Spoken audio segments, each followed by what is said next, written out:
टिकटकमा सक्रिय रहेकी रमा बस्नेत पक्राउ परेकी छिन्। रमा बस्नेतका टिकटक भिडियोहरूमा विशेष गरी प्रधानमन्त्री केपी शर्मा ओली लगायत शीर्ष नेताहरू र प्रतिष्ठित व्यक्तिहरूलाई तीखो आलोचना गरिएको छ। मैले कोही व्यक्तिको लागि बोलेको होइन कि यो देशको लागि बोलेको हो। सो अब हिजो कति घण्टा बत्ती गयो, अस्ति कति घण्टा बत्ती गयो।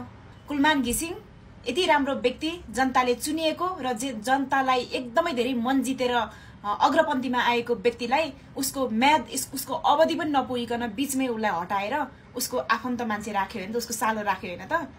अब नेपालमा चाहिँ गणतन्त्र छ भनेर भन्नु चाहिँ हाम्रो लागि चाहिँ एकदमै शोचनीय अवस्था भएको छ। राजतन्त्र नै जस्तै हो।